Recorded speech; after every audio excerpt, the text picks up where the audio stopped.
On June 17, 1972, there was a break-in the Watergate office complex. 5 men were nabbed in the Democratic National Headquarters here in Washington. It was the beginning of the political scandal of the century.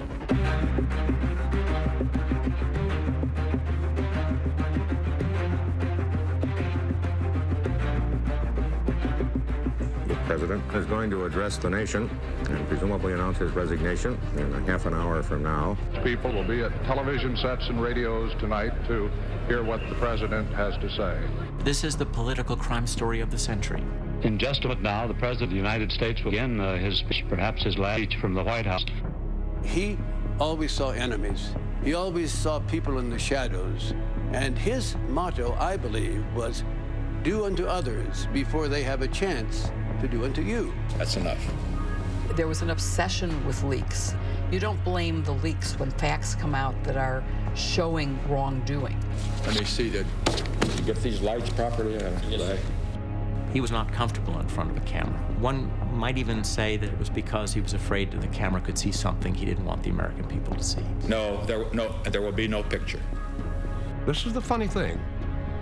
Had it not been for Watergate, I think this man could have gone down in history as one of the more significant presidents in the history of this country. We have 4 seconds to go now. Out.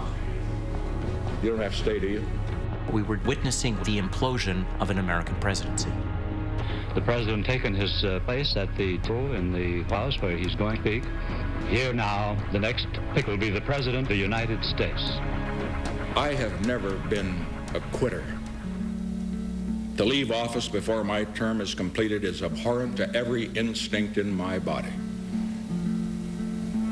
But as president, I must put the interests of America first. Therefore, I shall resign the presidency effective at noon tomorrow. It was total tragedy, total disgrace. Here was a man who had fought all of his life to become the president of the United States. And he totally destroyed it.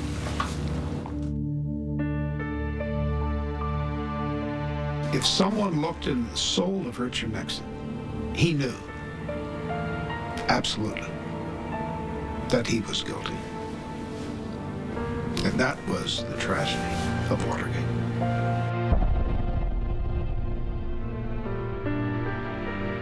I don't come from a political family.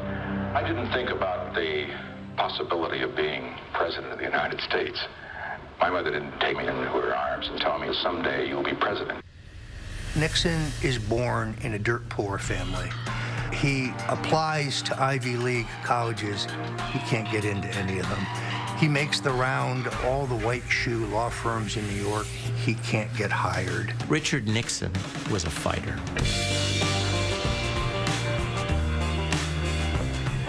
There was a fire in this man. The people are sick and tired of it, outraged, and they want something done about it, tired of an administration which, instead of cleaning up, is covering up scandals in Washington at the present time. He goes from Navy to the House to the Senate to Vice President of the United States in 6 years. That's a meteoric rise. He wanted to prove something, and he felt that political victory, political success, would be the way to prove that he was who he thought he was. And I say we can't afford to have the White House as a training ground for an inexperienced man who is rash and impulsive. He is beaten by the telegenic, charismatic John F. Kennedy, 1960. Nixon looks at Kennedy, and Kennedy's everything he wants to be. Charming, cultured, charismatic, confident. That resentment is what drives Nixon. It drives him to try again. It drives him every time he gets knocked down and he's defeated. It drives him to stage the greatest comeback in American political history. I, Richard Hillhouse Nixon, do solemnly swear that I will faithfully execute the office of President of the United States. The American people oppose the continuation of this war. Everything was on fire in America. You had the Vietnam War that had been raging. Americans had also been through a traumatic decade. 3 high-profile, shocking political assassinations. Get the gun! There was an eruption of of fury around the country. Nixon was defined by the Vietnam War. You had all sorts of music and movies and television all aimed at Nixon as being kind of the villain of his era. This is Richard. How I love to be President Nixon. And Nixon just always seemed completely out of touch when it came to popular culture. I hope they sock it to you. Oh, sock it to me? Sock it to me?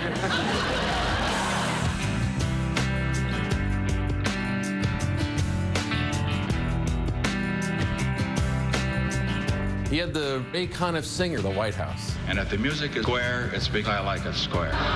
Nixon offered a fairly simple view of the country. President Nixon, stop harming human beings, animals, vegetation. You go to church on Sundays and pray to Jesus Christ. If Jesus Christ were here tonight, you would not drop another bomb. The counterculture saw Nixon as the example of everything they despised about government. It's a lot like today. You had a divided country, my country right or wrong, against your country's always wrong. The terrorists, the far left, would like nothing better than to make the President of the United States a prisoner in the White House. Well, let me just set them straight. As long as I am president, no band of violent thugs is going to keep me from going out and speaking with the American people whenever they want to hear me and whenever I want to go. Nixon saw the world in black and white. Okay? You were either pro-Nixon or you were anti-Nixon. If you were anti-Nixon, he was going to get you. Also, never forget, the press is the enemy. The press is the enemy. The press is the enemy. Write that in the blackboard 100 times and never forget it. All presidents have a kind of tension, a conflict, and I would go so far as to say even hate members of the press. But I think what Nixon had trouble doing was sort of maintaining composure about those feelings. Don't the impression that caused my anger. You see, one can only be angry with those he respects. Richard Nixon hated the press. On June 13th, the New York Times began publishing a partial text of a secretly prepared study in the Pentagon relating to the origins of American involvement in Vietnam. In 1971, when Daniel Ellsberg leaks the Pentagon Papers to the New York Times, President Nixon was convinced that Ellsberg is part of a conspiracy of Democrats. He's enriched and he's out of control. What was especially problematic for Nixon was the first publication of the Pentagon Papers and shared the front page with the coverage of his own daughter's White House wedding. For a conspiracy theorist like Richard Nixon, the publishing of the Pentagon Papers the day after his daughter's wedding was not an accident. He wanted lie detector tests given to everybody. He wanted the name of the guy who was responsible. He wanted telephone taps. A lot of hyperbole, a lot of hubris in the Oval Office. And it's in that environment that the White House creates the plumbers. They call us the plumbers because we are there to stop the leaks at the White House. Richard Nixon ordered the creation of the plumbers because he was convinced that the Ellsberg Pentagon Papers leak was just the beginning. During that period, they sent operatives secretly to look at Daniel Ellsberg's psychiatrist's office. Thought that the conversations that Ellsberg had with his psychiatrist might be a source of great stuff to destroy a public reputation. The way we would have met that challenge back when I was in the FBI was we would have pulled what is called a black bag job, a surreptitious entry, a covert operation. What we were engaged upon was something that had the full and hearty support of the executive branch of the United States government. You can do no wrong. There was an E for Ehrlichman by approve, and underneath that he had written in his own handwriting, if done under your assurance that it will not be traceable. And that was our written authority to go out and conduct that covert operation. These underlings, they are responding to the boss's needs and desires, and they want to make him happy. And so they push very hard. And he doesn't ask them for the details of how they do things. He doesn't care about the details. But he's created an immoral climate where almost anything goes. He is ultimately responsible for the climate in which these zealots operated. We're up against an enemy, a conspiracy. They're using any means. We are going to use any means. Is that clear? Get it done. I want it done. People of that era taped. They taped their phone calls. And Nixon would have known that presidents prior to him, also from that generation, taped. So Nixon continued the practice, but he also greatly expanded it by making it sound activated. February 1971 is when the taping system goes in. In the first couple of days of taping, there's a little discussion about the whole system.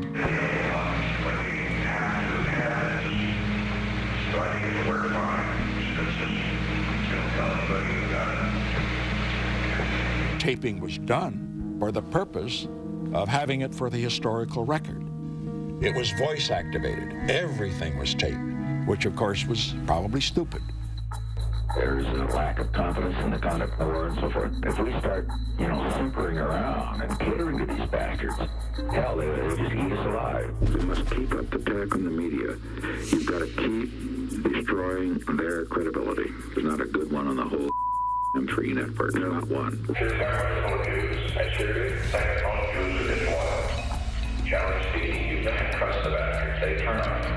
Without the tapes, Richard Nixon, I think, would have survived.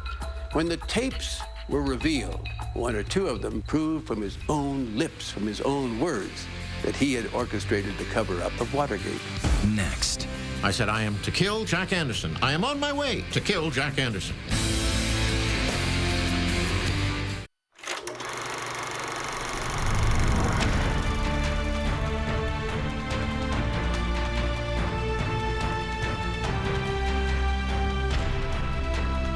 '72 was a very busy year for me. It was a year when we had the visit to China.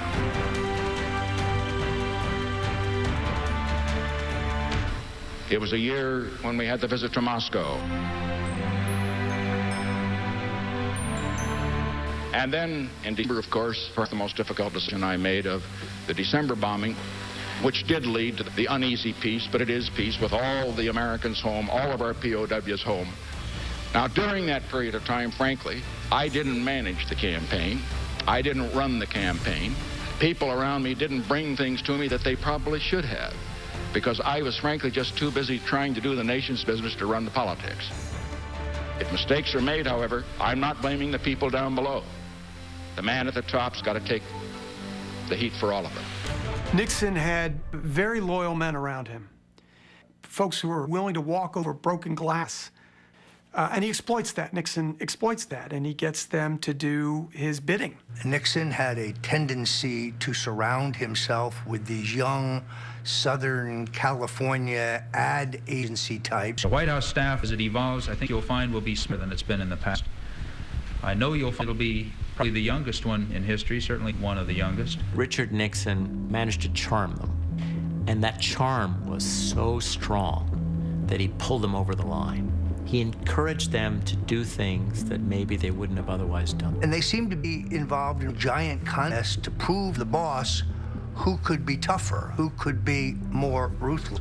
A critic called them the Germans and described their office as the Berlin Wall. I'm speaking of President Nixon's chief White House advisors, John Ehrlichman, and HR for Harry Robbins Haldeman. Haldeman and Ehrlichman were like brothers to Nixon at times. I mean, they served in every possible personal and professional role for him. Haldeman and Ehrlichman understood the importance of protecting the president.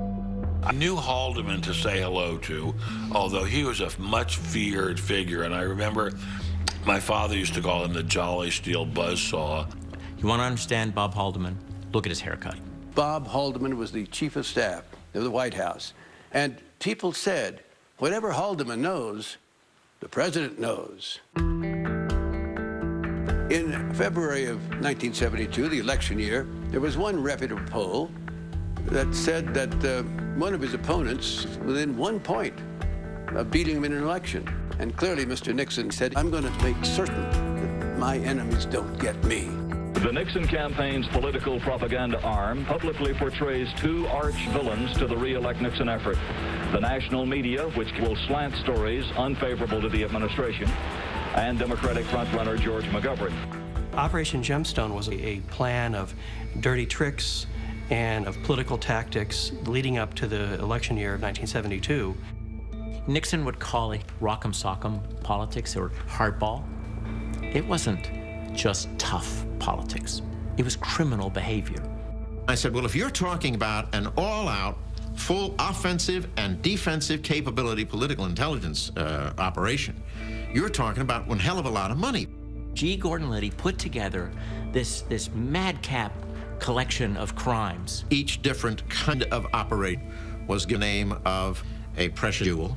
We had so many operations, we quickly ran out of precious jewels. We went into semi-precious jewels, and by the time we were finished, we were down to coal and brick. Liddy, I say, was a cowboy. Liddy was a hotshot. Liddy was the guy who would do it and could do it. When you hire a G. Gordon Liddy, you're hiring a guy that's going to do what he's told to do, and there's not a lot of boundaries. We later learned that Howard Hunt and Gordon Liddy plotted to try to kill Jack Anderson, the columnist. Gordon Liddy brushed by me and he said, Jeb just told me to take care of Jack Anderson. I said, I am to kill Jack Anderson. I am on my way to kill Jack Anderson. He said, oh my God. He took off like a deer running down the hall. I then went into Magruder's office and I said, Jeb, did you just tell him to rub out Jack Anderson? I said, Gordon, I was just talking off the cuff. I wasn't serious. And Liddy looked at me with that stern, sort of macho look, and he said, never give me an order for a hit job that you don't mean, because I'll do it. The irony is that he had been an FBI officer. And yet he comes out of the FBI environment and he is ready to break laws at the request of the executive. Gordon Liddy goes to the Department of Justice, the highest law enforcement officer in the land. He's in the Attorney General's very formal office, and Gordon Liddy presents Operation Gemstone, under which they will not only break into the DNC offices in the Watergate complex, but they will hire a houseboat to place outside of the Fontainebleau Hotel in Miami during the Democratic Convention. They will put prostitutes on this houseboat with cameras, so they will lure Democratic delegates onto the houseboat and blackmail them. John Mitchell, who was transitioning from the Department of Justice to the head of the Committee to Re-elect the President, was the man who was going to okay or not this collection of crimes.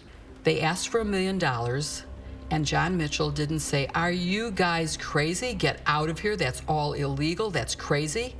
No, he said, it's too expensive. Please come back with a lower budget. There was pressure from the White House, from me, and from the president to the committee to get their campaign intelligence activity going. To me, it was a throwaway project. Give Liddy the $250,000 and let's get him off our back and satisfy the White House. And Mitchell finally said, okay, let's go with it. I remember at the beginning, there was a sense of the mastermind of all of this is Gordon Liddy. Well, history now has established that the mastermind was Richard Nixon. And so when we come to the Watergate story, it was perfectly in character. Even though he looked like he was set up for a pretty comfortable re-election campaign, it was perfectly in character for him to say, well, I want every advantage. I will approve this. I will approve that. Because he thought if he played it straight, he might lose. And so he played it a little crooked. I was called in by Jeb Stuart Magruder to his office, and he said, can you get into the Watergate office building? Over the weekend, 5 men were nabbed in the Democratic National Headquarters here in Washington, seemingly preparing to tap or bug the place. We continue with more of Truth and Lies, Watergate. There were a lot of street muggings, a lot of armed robberies. I was a sergeant assigned to the people on the street, called us the Bum Squad. What I looked like in 1972 was like a junior Charles Manson. Georgetown, Friday night going into Saturday is always Craig back then. On June 17, 1972, there was a break-in at the Democratic National Committee's headquarters in the Watergate office complex. This was the start of what would be the political crime of the century. I was called in by Jeb Stuart Magruder to his office, and he said, can you get into the Watergate office? We want you to put in a room monitoring device. I took a dangerous gamble and risk. I recruited Mr. James McCord, who was the security chief of the committee to re-elect the president. And the plan was to get negative information about the potential nominee of the Democratic Party. But how are you going to get the negative information? A lot of people would say breaking into the Democratic National Committee was way out off the charts. Yes, but not that far off. Entry night was to be Friday night, June 16th. There was a man working in the back very, very late. I mean, he stayed and he stayed and he stayed. It's a Friday night. I mean, this was some dedicated Democrat. We thought he'd never go home. McCord would go into the Watergate building and put in tapes in the door. It was taped, so it would not lock. The hero of that night was a man named Frank Wills. Frank Wills was the security guard at the Watergate office building. I was just a guard and I was doing my duty. You found the door taped once and you took the tape off. And then you found it taped the second time. It was something that told me that you should check, not only check the door, but that you call the police. About 1:52 in the morning, the call comes out for an alleged burglary at the Watergate Hotel. I just kind of blinked my eyes. Yeah, we'll take the call. And we were within a minute and a half. We approached the front door, 2600 Virginia Avenue. We saw the guard in there, Frank Wills, sitting in here at the guard post, and walked up to this door here, the front door, and I took out my badge to make sure he could see us and knew who we were, and I tapped it on the glass like this. I said, "Police." I had on an old funky golf cap. I think I had just like a T-shirt underneath, trying to give me the image I wasn't a police officer. If a uniformed car had answered that call, it could have been a whole different ballgame. There's a lookout, Alfred Baldwin, who's supposed to warn the burglars if there's trouble. The police unit that responds to the call, they're not dressed like police officers. So Baldwin doesn't even notice them. You've got a door down there taped. We found the 8th floor taped. We found the 6th floor taped. Our adrenaline is pumped. Okay, this was the hallway door. We came into the Democratic National Committee. We get to this room here. I kicked the door open. I pulled my revolver. The desk was all ransacked and disheveled and messed up. And as it turns out, probably every room in the DNC was like this. We found out later that they were always messed up. We were in contact by transceiver with our men inside the Watergate and also with the lookout, Mr. Baldwin, across the street. He was watching a show called Attack of the Puppet People.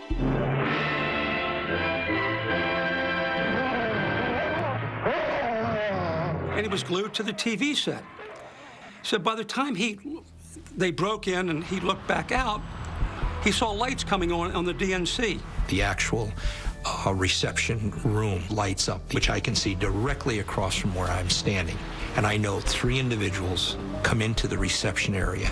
By the time Alfred Baldwin had notified them, it was too late. And they had to run and hide like rats. We're rolling down this hallway, checking the offices on both sides of the hallways, looking in here, turning the lights on, make sure that nobody's hiding from behind us. What's running through my mind is, if there's anybody here, they're here. I was startled by an arm hitting next to the glass on the petition. It scared the living bejesus out of me. I screamed something to the effect, "Come out with your hands up or I'm gonna blow your head off." And in a very soft whisper, I heard a voice, "They've got us." 10 hands went up. And they came out, and that's where the arrest occurred, right here. And they see these 3 guys that don't look anything like police officers with pointing guns at them. They were wired. They were hyper. It didn't all add up. I don't think I've ever locked up another burglar who was dressed in a suit and tie and was in middle age. It didn't compute with them what was going on and who they had, except they knew we didn't belong there. McCord said to me twice, he said, "Are you the police?" And I thought, why is he asking such a silly question? Of course we're the police. The 5 burglars that were arrested inside the DNC were McCord, Barker, Sturgis, Martinez, and Gonzalez. This was not your normal, typical burglary. There was bugging devices, tear gas pens, many rolls of film, locksmith tools, thousands of dollars in $100 bills consecutively ordered. Who goes into the Democratic National Committee looking for money, or looking for jewels, or looking for something that an ordinary burglar would? No, you go looking for political information. And who wants that? Why, your opponent, naturally. Coming up next. Listen, I'm tired of your chicken games. I need to know what you know. Get out your book.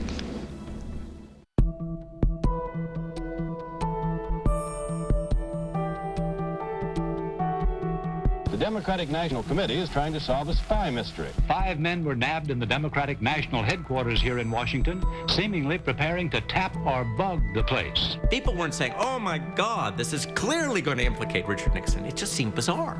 It would take some enterprising young journalists to ferret out the importance of the story. Woodward and Bernstein were assigned to this burglary just as a matter of routine. Editors kind of said, we got this strange burglary. And I saw this commotion around the city desk and was told that there had been this break-in at Democratic National headquarters. They were young reporters trying to make their way up the ladder in the Washington Post. When you talk about the people who made a difference when it came to Watergate, you talk about Bob Woodward and Carl Bernstein. They were two very different people. Woodward came from the Navy. He was a straight-laced guy. Bernstein, on the other hand, looked like a counterculture figure himself. I was supposedly the terrific writer. He was supposedly the great persistent reporter. Their skills complemented each other. They sent me to the courthouse where the 5 burglars caught in the Democratic headquarters were being arraigned. The judge asked the leader, James McCord, where did you work? And McCord went, CIA. It was stunning. And they discovered that McCord was a security chief for the committee to re-elect the president. Well, okay, folks, this was a political break-in. There was a notebook belonging to one of the burglars that had the name in it, H. Hunt, W. House. We figured that W. House, it either had to be the White House or the whorehouse. The question was, who was H. Hunt? I called the White House and eventually got Hunt on the phone and just asked, why was your name in the address books of 2 of these burglars? And he screamed out, good God, slammed down the phone and left town. And of course, it turned out to be Howard Hunt, who had worked for the CIA, who had been hired at the White House, really to undertake dirty tricks. You knew that this smoke that was billowing up from the Oval Office, there had to be some fire there. It's like the Dylan song, it don't take a weatherman to know which way the wind blows. Presidential Press Secretary Ron Ziegler called it a third-rate burglary attempt and said it was nothing the president would ever be concerned with. Richard Nixon is obstructing justice from the beginning. But what would be known as the smoking gun was when he approves a plan to use the CIA, blunt an FBI investigation into the money that the burglars had. It's clear in conversation this is being for political purpose, basically to skin of the White House, and the president says he approves it. Woodward and Bernstein had scores of sources, but there was one source that was special. A guy really high up. He was known as Deep Throat. My father was like a superhero because he was a G-man, he carried a gun, he was handsome as heck. He wanted the American people to know the truth. We would learn years later that Deep Throat was Mark Felt, number 2 at the FBI. He was in the perfect position to understand what was coming into the investigation, as well as what he could observe maybe from above the investigation. I won't talk about Watergate. I'm going to talk about that subject. All the president's men created a sense of danger. They're constantly risking things by trying to find a truth. You can trust me, you know that. Deep Throat very insisted that we have a communication system that no one else could understand. Now, if you watch the movie, if Wood put the flower on his balcony a certain way, that signaled the source wanted to meet. He moved the flower pot to talk to the source. I kind of looked at him cockeyed at first. It was evident why. The thing the movie did is create the expression for the money. Just follow the money. And put it into American culture. Deep Throat made it clear that the money was important, that there was a trail to follow. And Carl established that a $25,000 check had actually gone into the bank account of one of the Watergate burglars. The $25,000 check linked contributions to President Nixon's re-election campaign to the slush fund used to pay the burglars who broke into the Watergate office complex. I said, oh my God, this now establishes an undeniable connection between the committee for Nixon's re-election and the burglars. What became crucial was to get hold of a list of the employees. We would go to people's homes at night and knock on doors. I'm Carl Bernstein. Carl Bernstein, I'm the bookkeeper. In the movie President's Men, I think they reflected my feelings pretty well. You, Carl Bernstein. When he first into my door, Can I just borrow one of your cigarettes there? I was pretty nervous, didn't want him to be there. Could I just sit down for a second? I don't exactly know. I didn't throw Carl out. You can sit down, but I'm not going to tell anything. Even I was hesitant. I wanted him to know. She knew a lot about the finances of the campaign, but more than that, she knew about this secret fund. She was suspicious because there were all of these large amounts of money going to people. Is it all $100? A lot of us. And it was supposed to be secret. I'm sure we counted in over $2 or $3 million. The great majority of that was cash. There were people who were authorized to distribute money from the secret fund, and one of them was Mitchell. John Mitchell was the Attorney General. He was a Nixon loyalist. The highest law enforcement officer in America controlled a secret fund that paid for undercover activities against Nixon's political opponents. Bradley said they're about to call the Attorney General of the United States a crook. There's never been a story like this in our history. And we took a deep breath and said, yeah. And I said, Mr. Mitchell, we have a story in tomorrow's paper I'd like to read to you. And he said, go right ahead. I got as far as John N. Mitchell, while Attorney General of the United States, controlled a secret fund. And Mitchell said, Jesus Christ, all that crap, you're putting that in the paper. If you print that, Katie Graham, referring to Katharine Graham, the publisher of the Washington Post, is going to get her tit caught in a big fat ringer. It was so vulgar and so shocking and also so threatening. They were going to get her. They were going to get the Post. Then he said, and when this campaign is over, we're going to do a little story on you two boys too, and he hung up the phone. And I have to tell you, it's the most chilling moment I've ever had being a reporter, because he meant it.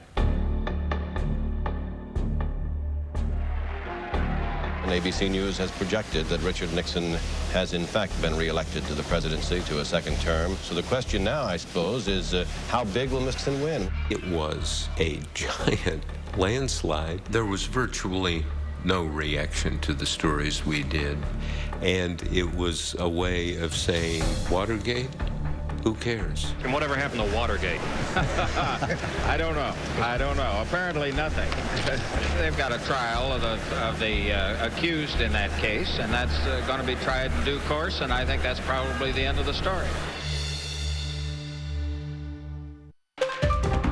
We continue with more of Truth and Lies. Watergate.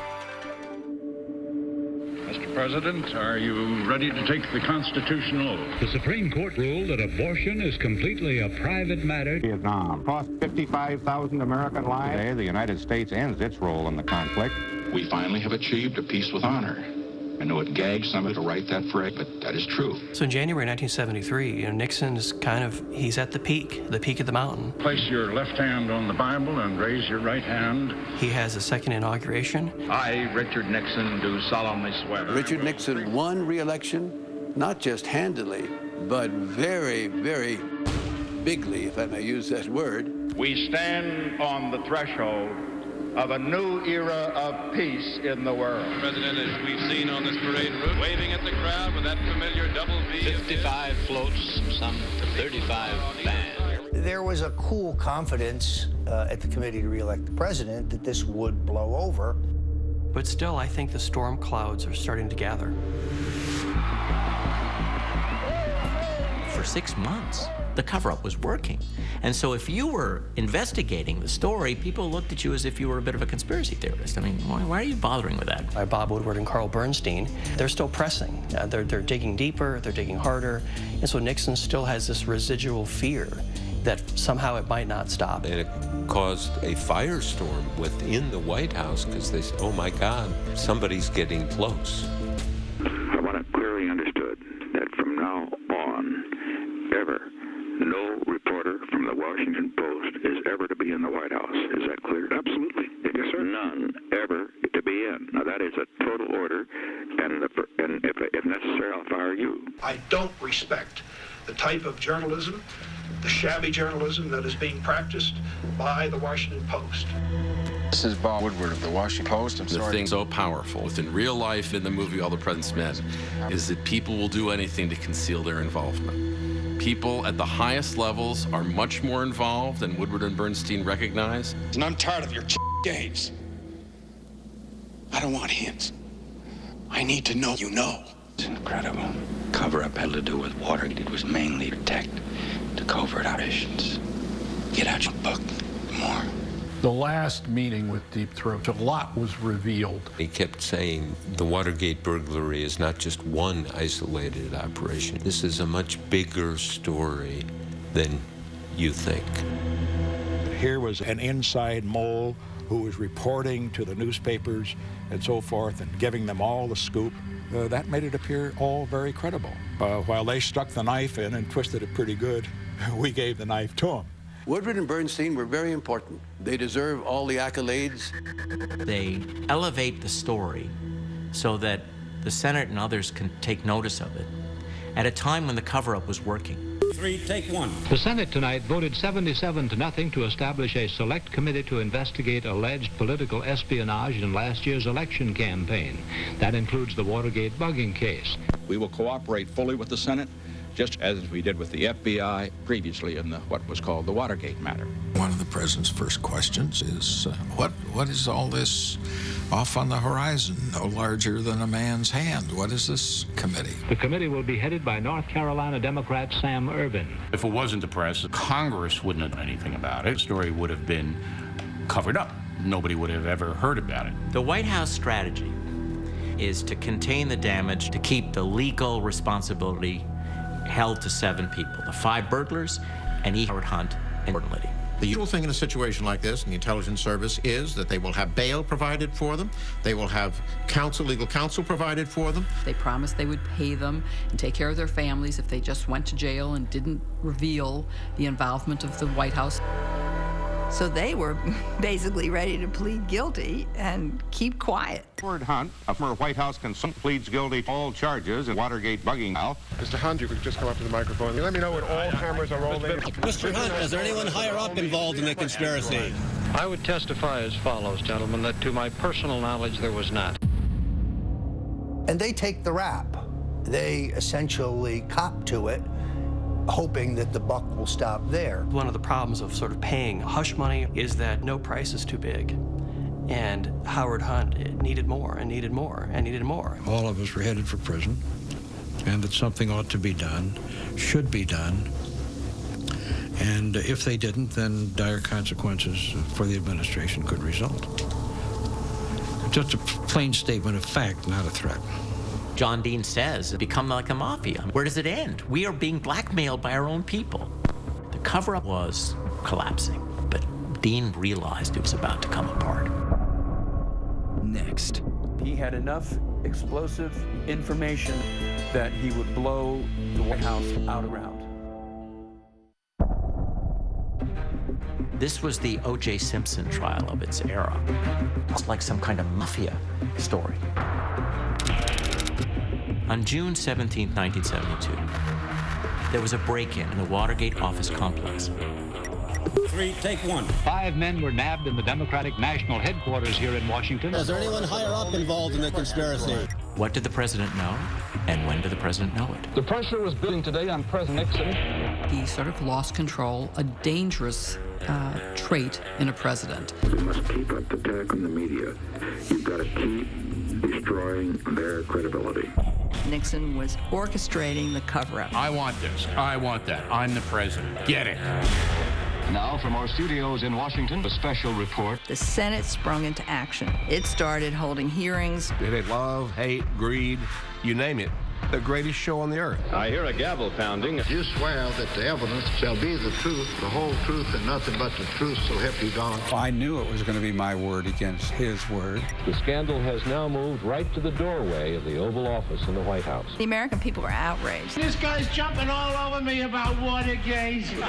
No one is above the law. People have got to know whether or not their president's crook. Well, I'm not a crook. Are you sorry you didn't burn the tapes? The answer is... Impeach Nixon now! Impeach Nixon now! Impeach Nixon now! These are days of virtual paralysis within the top echelon of the White House staff because of nervousness, suspicion, and uncertainty generated by the Watergate scandal. No one was killed at Watergate. No one profited from Watergate. The way we handled it took what was basically a misdemeanor and made it the crime of the century. There was an instability at the center of the Nixon White House, and it was Nixon himself.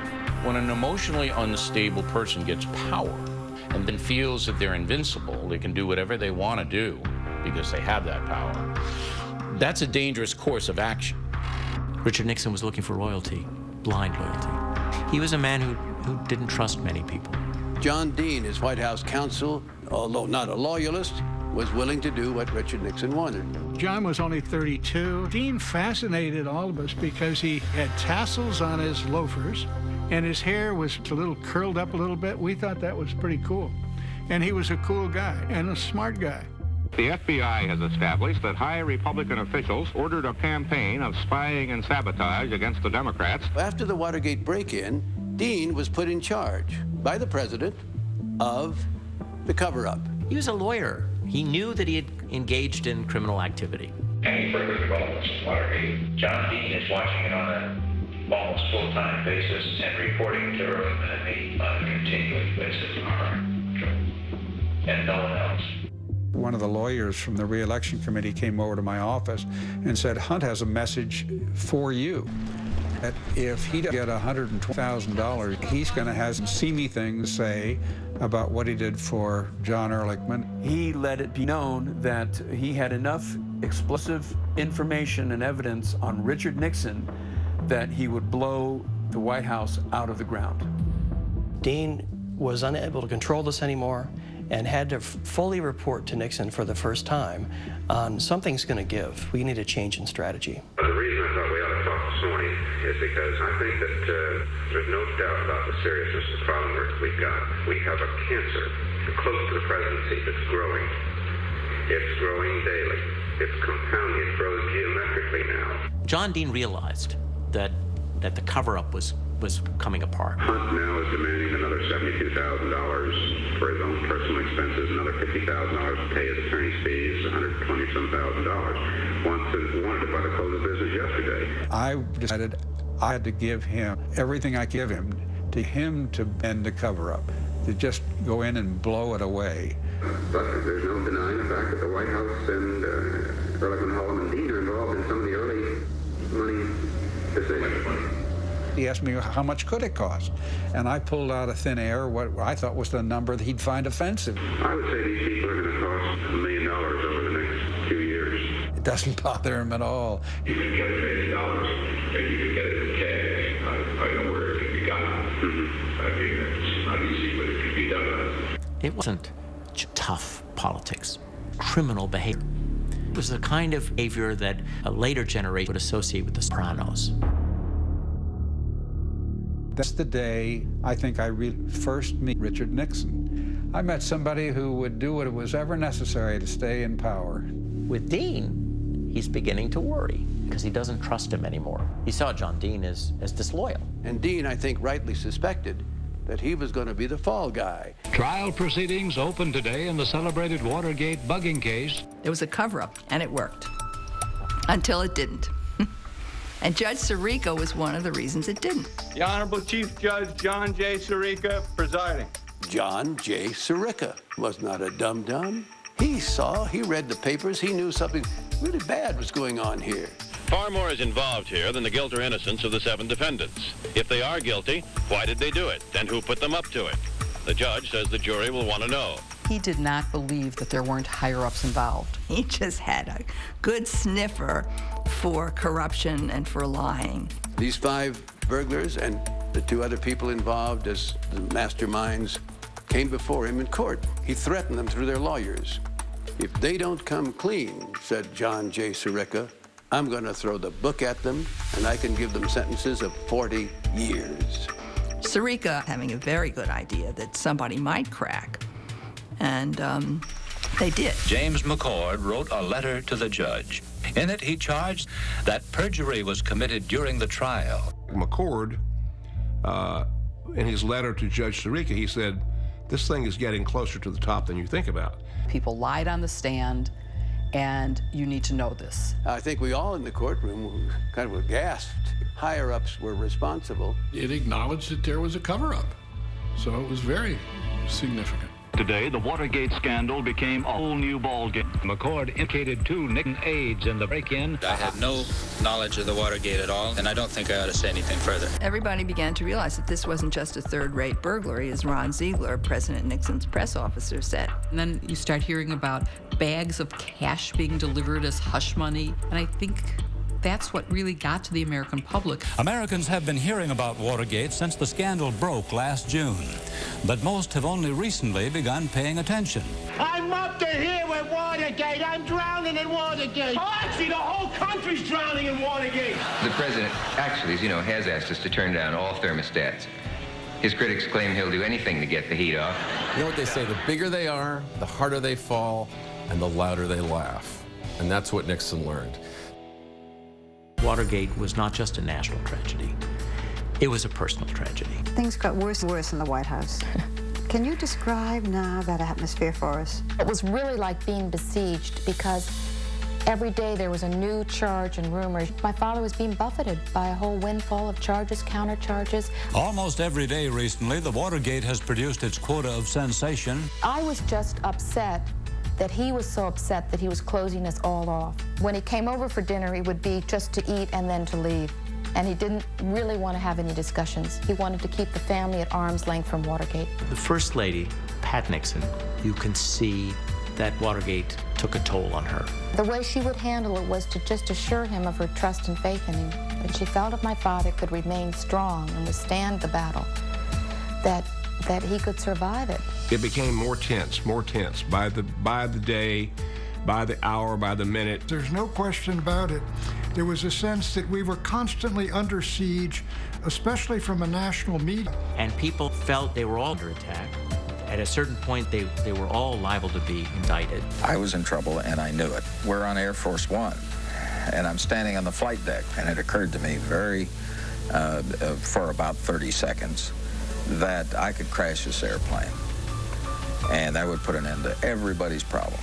Mine, Nixon's, and Halden's, and everybody who was aboard. The investigation was closer to Nixon than it had ever been before, and Nixon knew that some dramatic change was necessary. Look, if we went in in sackcloth and ashes and fired the whole White House staff, that's going to satisfy the generals. They'd still be after. Who are they after? Hell, they're after Haldeman or Dean, after me, the president. They need my guts. Nixon thought if I offer up, as he said, my right arm and my left arm at the same time, that might be enough, that the investigation stops there. I got a call from the president from Camp David, and the White House operator got me on the phone, and there was a long, long delay before finally the president came on in a very muffled, downbeat voice and said, I was wondering if you could get up here at 1:30 today. Bob Haldeman called me and said, the president wants to see us. I said, what's up? He says, he's decided to fire us.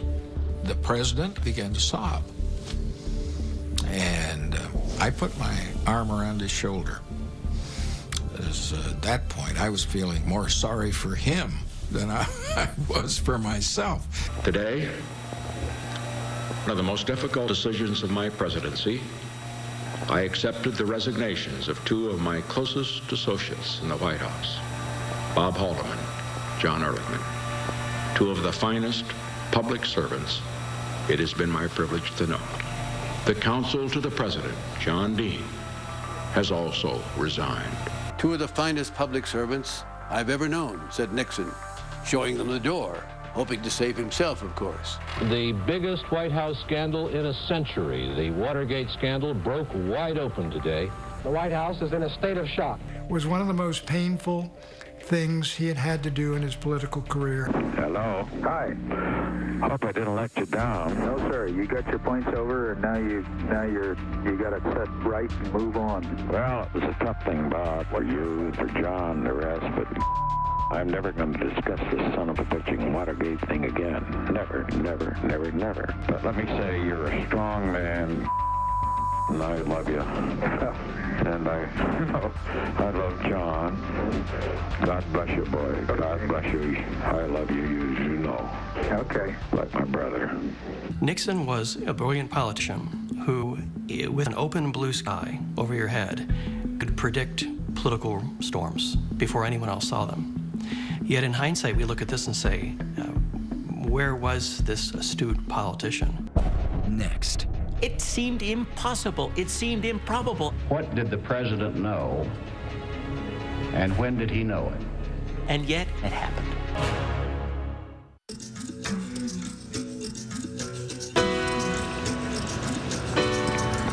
Washington summer days are the most humid, hot days anywhere in the entire country, I think. And the hotter the weather got, the hotter Watergate got. To bring you a special report on the Senate Watergate hearings. This was the O.J. Simpson trial of its era. The word crisis is perhaps too mild to apply to Watergate. Everybody was in a frenzy around D.C. At famous caucus room, almost every day there were lines of people waiting outside. Would you just tell us once again what you said about calling the president? Good morning. I was the Watergate correspondent for ABC News. I hear a gavel pounding, so let's go inside. There were only 3 television networks in those days. There were no cable networks. There was no internet, of course. Every day, people were watching. Farmers, mechanics. And you were keeping up with the story because it had everything in it. It had love, hate, greed, you name it. The greatest show on the earth. Why didn't you throw Mr. Liddy out of your office? In hindsight, I not only should have thrown him out of the office, I should have thrown him out of the window. As it's developing, though, it's not immediately clear that you're in the funny farm of all times. My job was to raise an unbelievable amount of money. Mr. Liddy said he would have $1 million for his plan. Yes, sir. Well, since that's a rather handsome sum, did it pique your curiosity? This wasn't some boring Senate hearing. This was about corruption and obstruction of justice. It's an obscure question to me. No, it's a simple question. If the answer is no, say no. If the answer is yes, say yes. Would you restate the question for me, please? Richard Nixon told Haldeman to lie to the Senate Select Committee. He said, just say you can't remember. And guess what? Haldeman said, gee, I can't remember.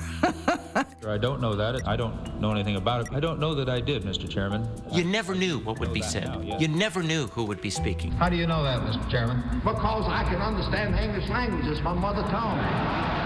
The chairman was Sam Urban, a Southerner from North Carolina. I'm just a country lawyer from way down in North Carolina. He's an old country lawyer about like I'm an astronaut. Well, I don't believe there's anything in the Constitution that says the powers of the presidency should be separated from truth.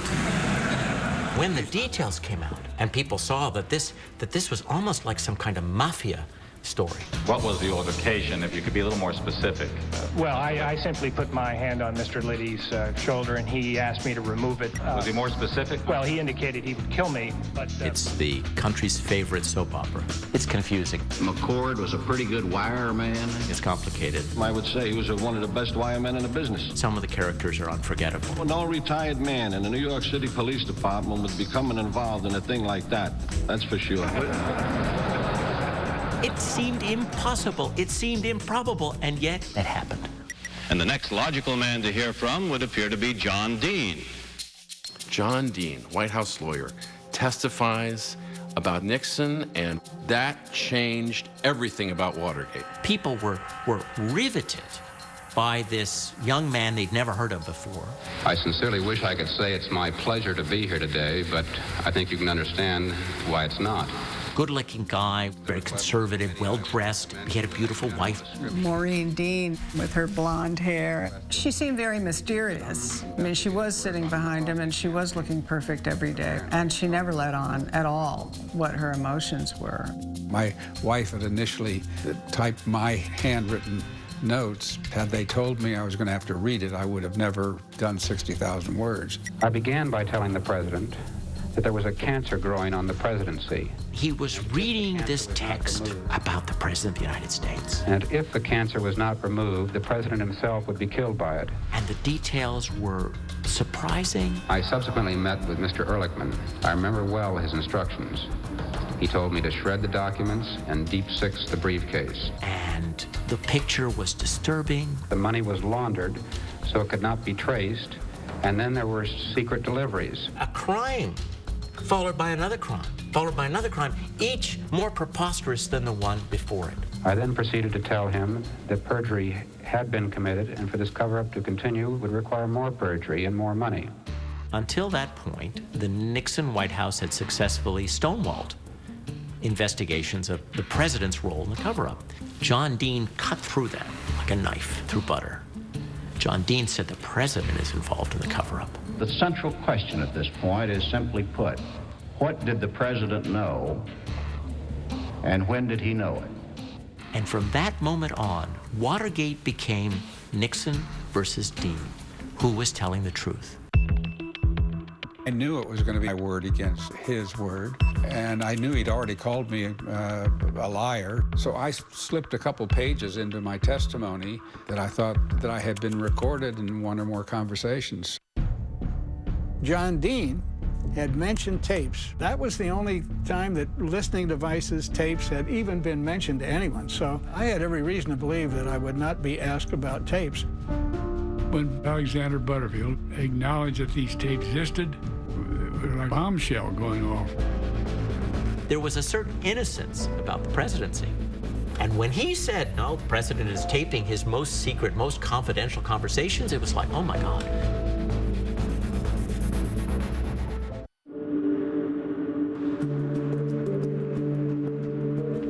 I began by telling the president that there was a cancer growing on the presidency. What did the president know, and when did he know it? At that point, in June of 1973, it was John W. Dean, a little-known former counsel to the president, versus Richard Nixon, a man the country had known for 30 years, and now President of the United States. Whom was the country going to believe? Dean or Nixon? The key witness in the minds of people who were there and later on was Alexander Butterfield. Subcommittee will come to order. Well, Alexander Butterfield was the president's personal assistant who would kind of keep the trains running on time, keep the flow of people and paper in and out of the Oval Office. He saw everything. Butterfield was called just to see if he had anything to say that was worthwhile. And he did. I was told the president wants you to get a taping system, but the idea was it's not just going to be a little thing in a desk drawer. And he wants it on all the telephones, office phones, and in the Oval Office. When I briefed the president, it was just the president and I.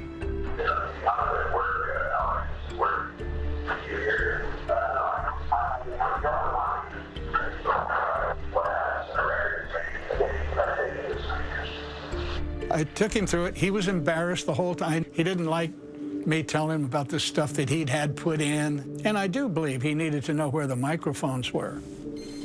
And they were on the base of the lamps over the mantelpiece. And then I hated to tell him that they'd drilled these holes in his desk. He was embarrassed that I was telling him about this thing that he had asked that it be installed. He would like to have asked that unbeknownst to anyone. Yeah, listen, this wasn't a happy day for me. I knew there was skullduggery going on in the White House. Mr. Butterfield, will you stand and raise your right hand? My name is Alexander Porter Butterfield.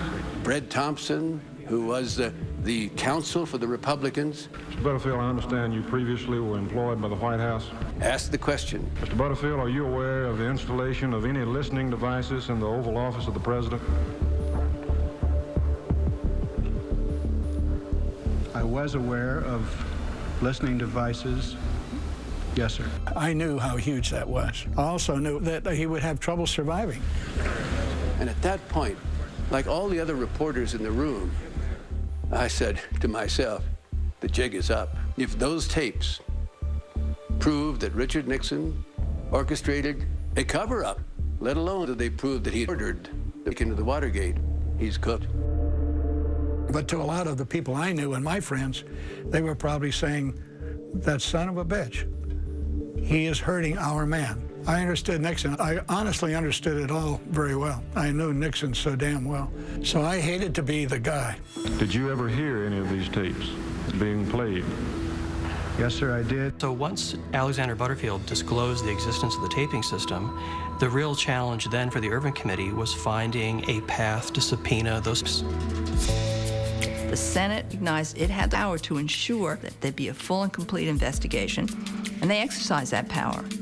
Attorney General Elliot Richardson appointed Archibald Cox, a Harvard professor, to be the special prosecutor. Guidelines or order for the special prosecutor state he will have full authority. The special prosecutor was given a mandate of independence to investigate Watergate no matter where it went. When the tapes were revealed, The pressure is on the president to produce those tapes, or run the grave risk that public opinion will decide he can't because of what is on them.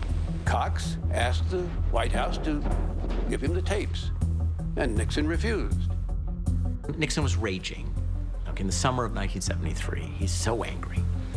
He's angry because Archibald Cox is putting pressure. He wants the tapes. Whether we get them or not is now an issue for the courts.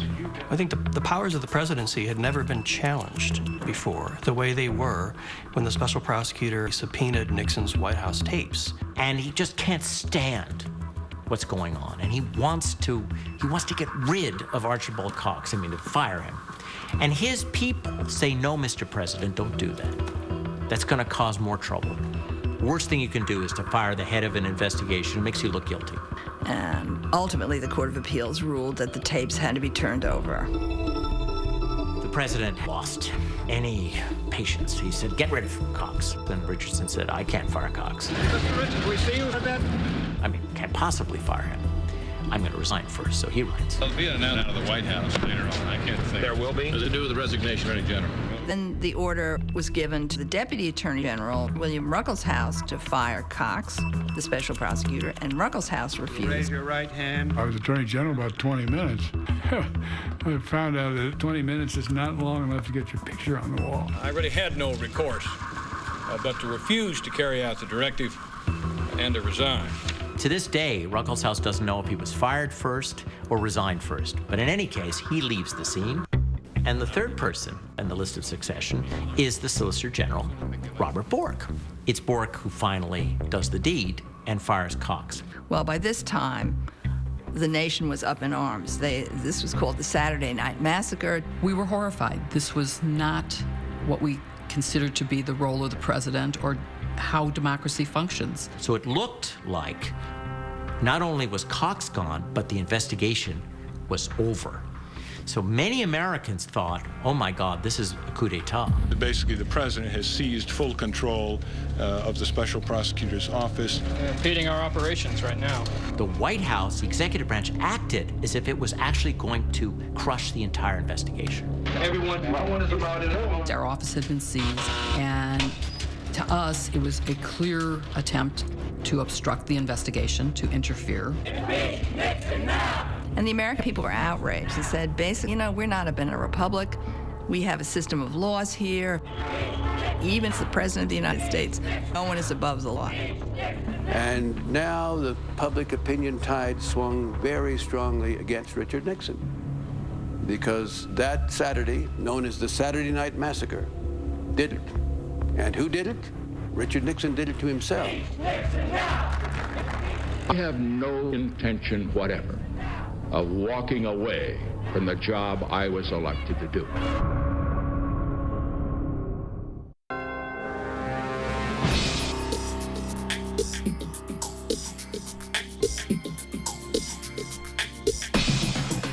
the next year, so much of what went into the Watergate investigation was about what's on those tapes.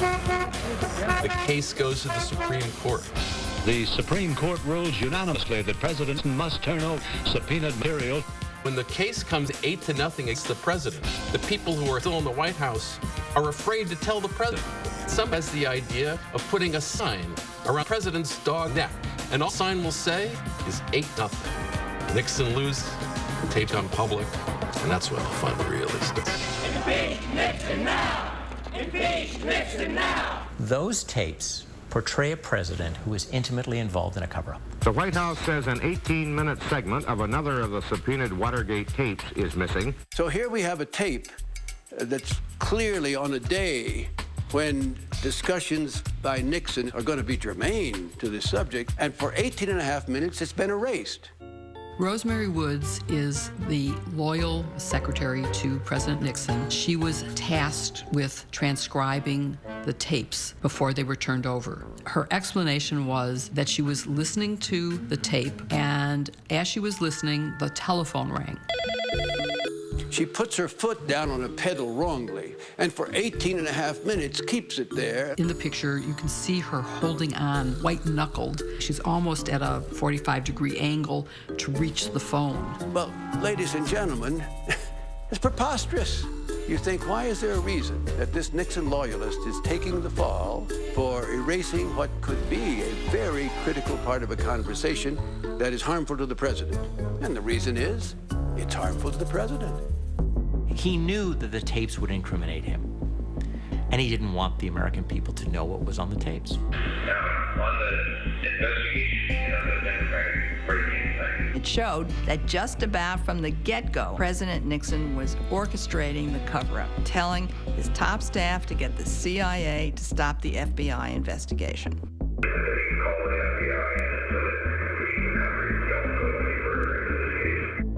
Now you had to reconsider everything Nixon has said publicly about the fact he didn't have a role in the cover-up. The so-called smoking gun tape proved from his own lips, from his own words, that he had orchestrated the cover-up of Watergate. This was the final blow, final nail in the coffin. Oh, you don't need another if you're already in the coffin, which we were. It was public pressure that triggered the impeachment inquiry. And if that hadn't happened, who knows if there would have been an impeachment inquiry at all. Impeachment was not lightly thrown around. It had been 100 years since the United States had ever impeached a president. Impeach Nixon now! Impeach Nixon now! The only institution left to provide some remedy is the Congress. It's my own judgment that this will require that they recommend the impeachment of the president. It is Watergate that forced the other branches of government and the American people to act. Is our president too powerful? The House Judiciary Committee got to the crux of the matter before it today, the case for impeachment of the president. I didn't want to have to vote for the impeachment. For the second time in the history of the Republic, a committee of the United States Congress is about to begin formally hearing evidence that may or may not lead to the impeachment of a president of the United States. I knew it was my responsibility, that I'd taken an oath of office to uphold the Constitution. I'll never forget the moment. It was the 27th of July, 1974. It was 7:05 in the evening when Peter Rodino, the chairman, said to his clerk, The record vote is demanded, and the clerk will call the roll. All those in favor of the amendment, please signify by saying aye. All those opposed, no, and the clerk will call the roll. The mood in the room was very somber because it's an awesome thing to have to hold a president accountable, and you don't do that lightly. Mr. Donahue, aye. Mr. Brooks. Aye. Mr. Kastenmeier. Aye. These are Democrats first, you see, down the line. Ms. Holtzman. Aye. I don't think anybody on that committee, Republican or Democrat, took any pleasure in that vote. Then it got to the Republicans. Mr. Hutchinson. No. Mr. McClory. No. Mr. Lott. No. The president was fighting it and he did not intend to resign. I felt like that if he felt that strongly about it, and a lot of these accusations must not be true. 6 Republicans said aye. Mr. Fish. Aye. Mr. Hogan. Aye. Mr. Butler. Aye. Mr. Cohen. Aye. Mr. Freilich. Aye. Mr. Railsback. Aye.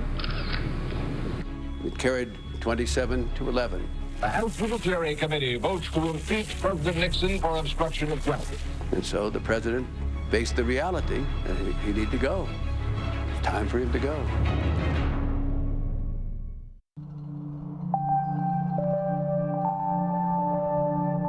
What starts the clock ticking towards the resignation is the Supreme Court decision.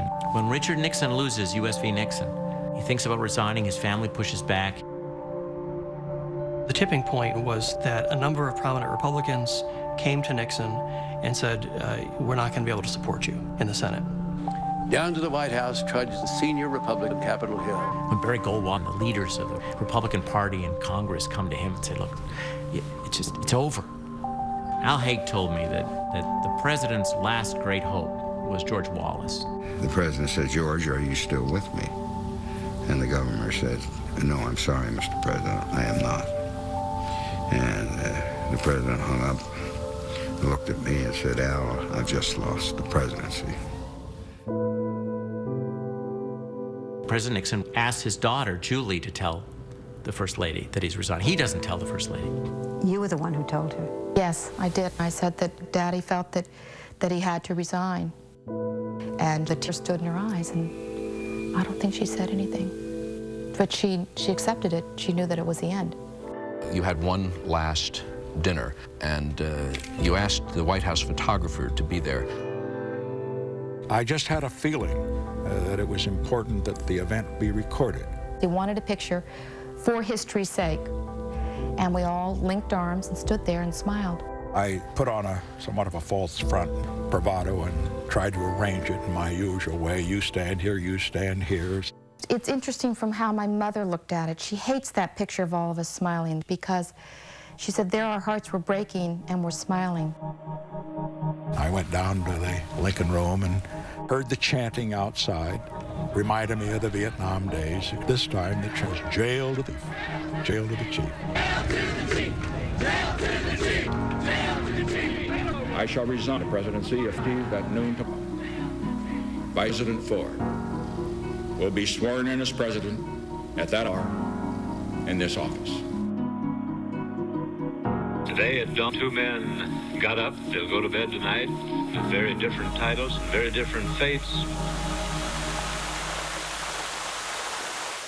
I woke up with a start the last day, wondering if I'd overslept, and I looked at my watch. The battery had run out, worn out, at 4 o'clock the last day I was in office. By that time, I was worn out, too. Al Haig sort of knocked on the door. He brought one piece of paper. There was one line on it.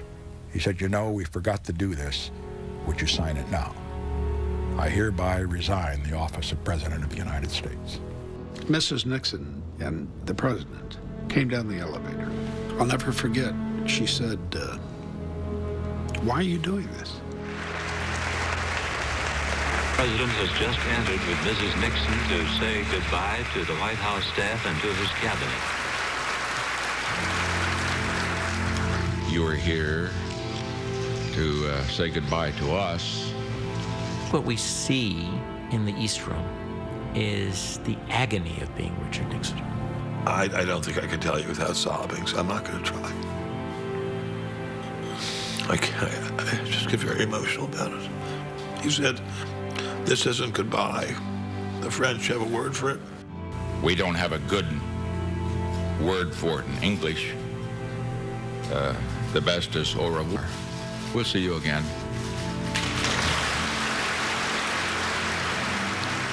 Every part of it was incredibly touching. The farewell speech to the staff, it was very difficult because he was really letting down his guard for one of the few times public. He spoke from the heart.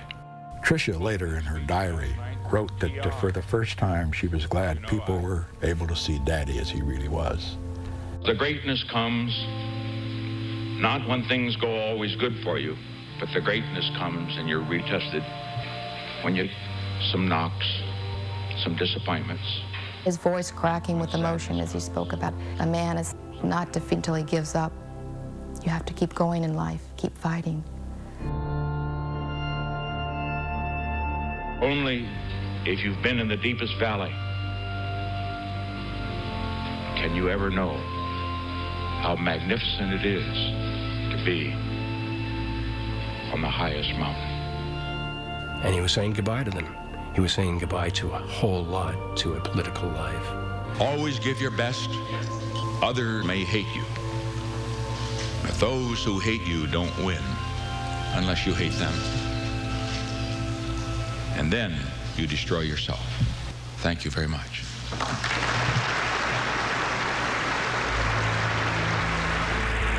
President and Mrs. Nixon, Vice President Gerald Ford, soon to be President, and Mrs. Ford walking the red carpet now. Mrs. Nixon had already got aboard ahead of me. I kind of raised my hand. I don't know whether it was a salute or a wave, but that was it.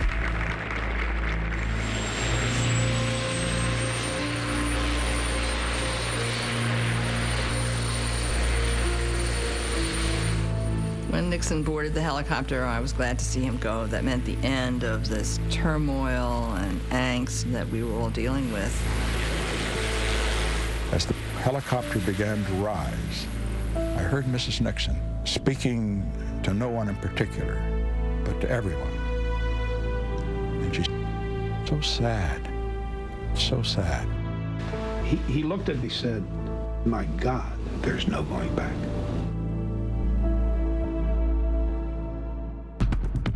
Next. Yes or no? Are you sorry you didn't burn the tapes?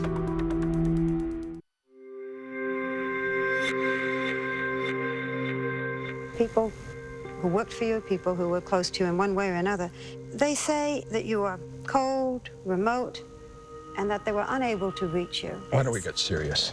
Well, because I think people are still, I am serious. People are interested in you. People are still trying to understand you. I'm sorry you find it, that you find these questions unserious.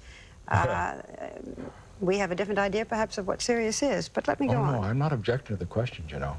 Were there times when you thought you might go under emotionally? Emotionally, never. It's just part of my makeup. In just a few seconds we have left now, and there's almost just time for yes or no. Are you sorry you didn't burn the tapes?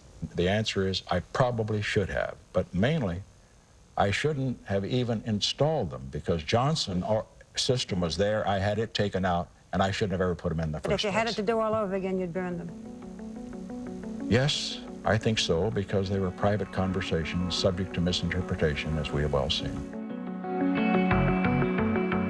Although Richard Nixon was never indicted, the evidence on the tapes and in the documents make it clear that there was a criminal in the White House. Nixon never acknowledged his guilt. Nixon could have survived if he apologized, but his approach was always total denial. He believed, and I think to the day he died, that what he did was best for the country.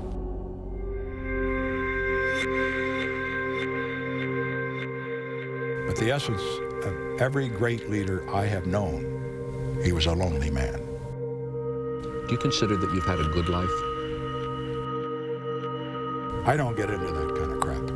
Richard Nixon was our most complicated president, capable of brilliant moments. He was also captive of a dark soul.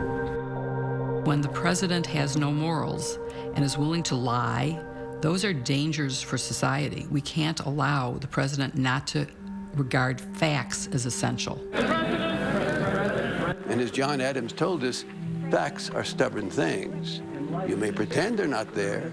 You may try to explain them away, but a fact is a fact. This crisis basically was spawned and grew out of one man, Richard Nixon.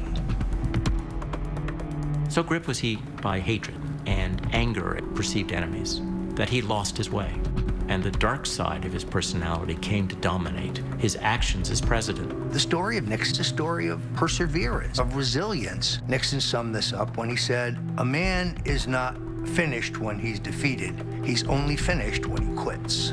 Nixon was no quitter. Maybe it's the description of my philosophy generally. It was of a little couplet that I received from Claire Booth-Luce, and it read, "I am hurt, but I am not slain. I shall lay me down and bleed a while, and I shall rise and fight again. That's the story of my life.